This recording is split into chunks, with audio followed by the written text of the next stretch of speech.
tonight, Editor's Special Award 2025 is Professor Partha Mitter.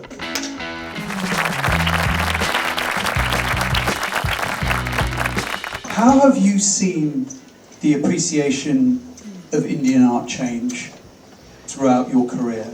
And what do you think the drivers of that have been, Professor? Yes. When I first arrived here in England in 1962, a long time ago. The food was terrible then. How did you survive? Well, I can't tell you. I mean, there are lots of stories. Let's start now. Sorry, Professor. But to quickly tell you, for a long time, it's very interesting that Indian art fascinated Europeans. That's all the way back to 14th century. But they also found it very, very, you might say, disturbing, especially Hindu temple sculptures and architecture, where they always saw monsters rather than, more than two arms is monstrous. So this, in the 20th century, really had affected, not even that, I would say 19th century, had affected history of art.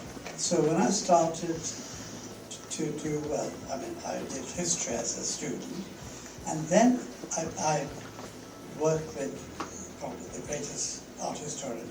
Sorry, I keep on doing this, not used to it, you see. The greatest art historian of the 20th century, E.H. Gombrich. It's a great, wonderful, I might say, also learning from him. And we were, he called me friend, which was a great honor, until he died, end of the early this century. So it's taken a long time, and when I started writing, I started thinking about it, it was always kind of Indian art seen as good, but second rate good, and second category, second class. So I started writing, and when I actually started looking at the way Indian art had been represented, what I found was that European art aesthetic norms were applied to Indian art. But of course, you use a different norm, and immediately Indian art looks, kind of rather second rate, as they said. But the problem was that you cannot use the aesthetic traditions of another culture to judge them. And actually, I have to be very honest, I've vaguely heard a little bit. I didn't know, and I didn't know that I was going to be presented with this. It's a wonderful award, and I'm really, really grateful.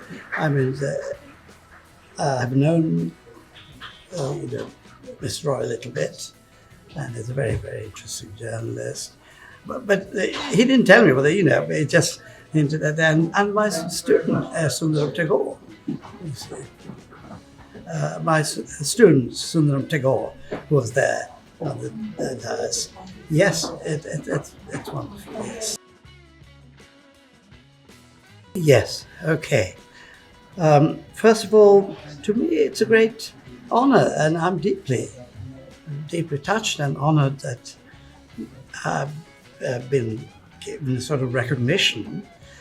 The thing is that you work throughout your life, you have certain ideas, and I love my subject, and throughout my life I've developed those ideas, and in a way I feel that I made some contribution to changing history of art. And so this is really recognition, and I'm very happy about this. Why for the community? Well, the thing is that it's very interesting. When I first came to Britain in 1962, things were very different. It's just, it's also history.